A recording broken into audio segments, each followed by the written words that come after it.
مراد ایک ذہین لڑکا تھا۔ اس کو بھوت اور آتماؤں میں بہت دلچسپی تھی۔ ایک دن وہ گھر لوٹتے ہوئے ایک جنگل کے راستے سے آ رہا تھا، اور وہ جنگل بہت ویران تھا۔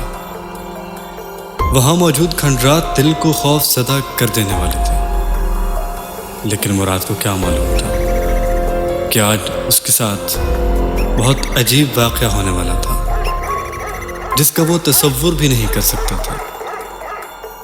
وہ چلتے چلتے ایک خوفناک درخت کے پاس کھڑا ہوا اور کچھ دیر رک گیا۔ وہ کچھ سوچ رہا تھا اور وہ بہت خوف زدہ تھا، کیونکہ وہ اکیلا تھا۔ وہ دل میں یہ سوچ رہا تھا کہ کچھ بھی ہو، بس اسے گھر پہنچنا ہے، اور اسی لمحے اس کے ایک بہت خوفناک منظر دیکھا۔ اس کے سامنے ایک بہت عجیب آدمی کھڑا تھا۔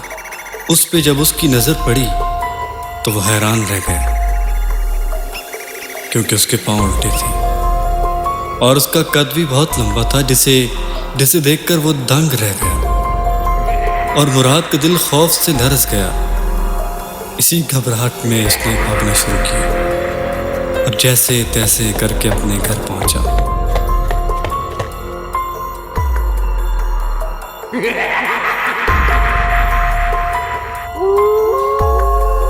اور اس کے بعد مراد کے ساتھ عجیب و غریب واقعات ہونے لگے، جیسے لائٹ کا جلنا بجھنا، اور جب بھی رات کو وہ سوتا تو عجیب عجیب سے خواب اس کو پریشان کرتے، وہی بھیانک سی چیزوں سے نظر آتی، اور وہ خوف زدہ ہو کر چیخنا شروع کر دیتا۔ ایک رات جب مراد کی آنکھ کھلی تو اس نے کسی چیز کو اپنے کمرے میں موجود پایا، اور اچانک دیکھتے ہی دیکھتے وہ چیز اس کی آنکھوں کے سامنے سے غائب ہو گئی۔ یہ سب کچھ اس نے اپنے ایک دوست کو بتایا، کیونکہ اس کا دوست روحانیات کا علم رکھتا تھا۔ اس کے دوست کا نام حامد تھا، جو کہ روحانیات کا علم رکھتا تھا۔ حامد نے اسے بتایا کہ وہ چیز جس کا اسے خوف ہے وہ ایک 400 سال پرانا جن ہے، جس کو کسی کنویں میں قید کیا گیا تھا، اور وہ اس کے دوست کی وجہ سے آزاد ہو گیا تھا۔ اور پھر اس جن کو ختم کرنے کا ایک ہی طریقہ تھا کہ کسی طرح اس کو اس کنویں سے باہر نکال کر آگ لگا دی جائے۔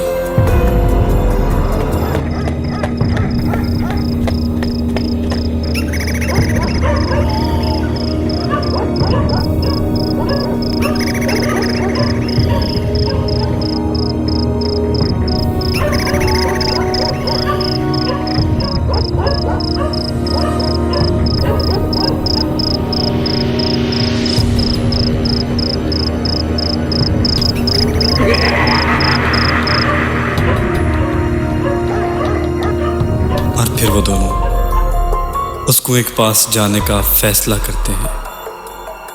حامد اپنی روحانی طاقتوں کی مدد لیتا ہے اور وہاں کنویں کے پاس پہنچ کر کچھ پڑھنے لگتا ہے۔ دیکھتے ہی دیکھتے وہ جن کنویں سے باہر آتا ہے، اور حامد اس پر کچھ پڑھ کر پھونکتا ہے، اور جن آگ میں جلنے لگتا ہے۔ اتنے میں حامد آگے بڑھ کر اسے دھکا دیتا ہے، اور جن جلتا ہوا اس کنویں کے اندر گر جاتا ہے، اور اس کے ساتھ ہی کنویں میں آگ بھڑک اٹھتی ہے،